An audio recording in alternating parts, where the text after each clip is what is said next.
Mesopotamia aporta la planificación y diseño de ciudades con obras hidráulicas, majestuosas puertas de entrada y ladrillo vidriado como revestimiento. Las figuras masculinas son en piedra con cabello largo y barbas pobladas.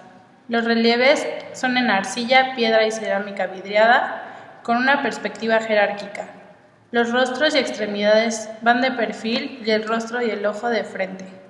Son estelas conmemorativas con escenas de batalla o de carácter religioso, temática de dioses, soberanos, sacerdotes y funcionarios. Hay registro de la existencia de tumbas y bóvedas. En la arquitectura griega se encuentran principalmente templos con columnas con orden dórico, jónico y corintio. En la escultura, el estudio de las proporciones es grande, con una copia fiel de la anatomía, rostros reales y expresivos, muy ideales y perfeccionistas.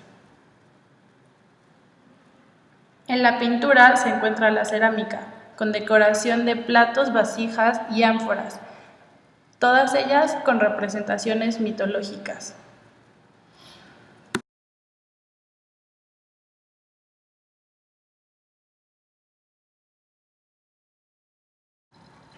La arquitectura romana era más una ingeniería que un arte. Se construyeron obras públicas como puentes, acueductos, presas, foros, construcciones conmemorativas, basílicas, teatros, anfiteatros y circos. En la escultura se tenía gran atención a los detalles y una fidelidad a la realidad. Se establecieron bases para el bizantino, el paleocristiano y el medieval. El relieve era histórico narrativo con un fin público. A la moneda se le dio un toque artístico con retratos e iniciales, dándole un sello utilitario. La pintura contenía temas mitológicos y se utilizaba la forma humana. Era utilizada como adorno en interiores de casas y palacios. Había un gran afán por lo fiel a la realidad y se utilizó la perspectiva, simetría y el uso de sombras. Más tarde se comenzaron a hacer mosaicos. En la Edad Media, la arquitectura principalmente fueron monasterios, conventos e iglesias. Se utilizó el arco, la bóveda, los contrafuertes, pilares, columnas y cúpulas. La escultura era subordinada a la arquitectura, no tenía una finalidad artística y se utilizaba para dar a conocer figuras religiosas. Se empezaron a utilizar mosaicos y vitrales. Hubo una estilización de la figura humana y una desproporción. Había falta de perspectiva, los colores eran planos. Había una rigidez en la figura y los... El periodo gótico es un estilo artístico que se desarrolló en Europa occidental durante los últimos siglos de la Edad Media, como una evolución del románico. La arquitectura es un elemento principal de este periodo, y sus elementos básicos son el arco ojival y la bóveda de crucería.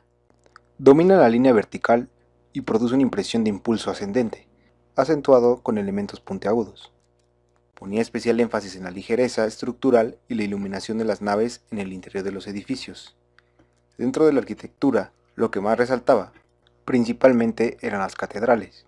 En la escultura, se plasma una perspectiva más humana de la vida de Cristo para acercarlo a sus fieles, aunque sigue existiendo esa dependencia hacia la arquitectura.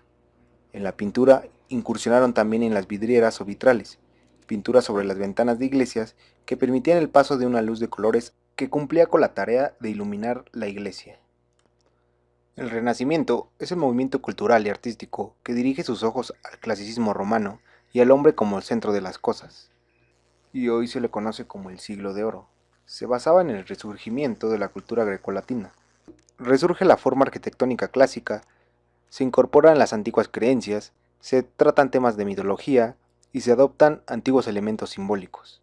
Dentro de las etapas del Renacimiento, en el 480, se pone más atención en la arquitectura y se busca romper con el goticismo medieval. En la segunda mitad se distingue por la abundante y menuda decoración. En el 580, la arquitectura pierde importancia frente a la pintura. Predomina la medida, el equilibrio y la proporción. Desaparece la exagerada decoración del periodo anterior y destaca más el arte. El manierismo surgió en Italia a mediados del siglo XV. El término ha tenido un cierto sentido peyorativo, ya que surge por la definición que los críticos dan a los pintores que buscan la perfección a la maniera de los grandes maestros del Renacimiento. En él se maneja una perspectiva infinita, se rompe el equilibrio, las figuras presentan expresiones acentuadas y posturas complicadas, donde la serpentinata rige la postura de los cuerpos, es decir, cuerpos retorcidos. Es un estilo original y puro por el artista.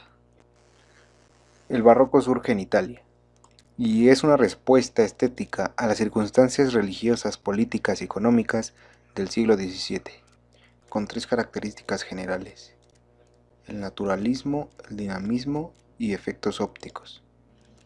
Asumió formas dinámicas con exuberante decoración y un sentido escenográfico de las formas y los volúmenes, y hubo una preferencia en la modulación del espacio con curvas cóncavas y convexas. La pintura se convirtió en un instrumento de la Iglesia Católica y se utilizó una técnica llamada claroscuro. Se caracteriza por lo irregular y lo complejo. El rococó es un movimiento artístico nacido en Francia. Predominan las formas inspiradas en la naturaleza, la mitología, la belleza de los cuerpos desnudos, el arte oriental y especialmente en los temas galantes y amorosos. Es definido como un arte individualista, antiformalista y cortesano. Se caracteriza por el gusto de los colores luminosos, suaves y claros. El estilo se expresa sobre todo en la pintura, la decoración, el mobiliario, la moda y en el diseño y producción de objetos. Su presencia en la arquitectura y la escultura es menor, puesto que su ámbito fundamental son los interiores y en menor grado las composiciones monumentales.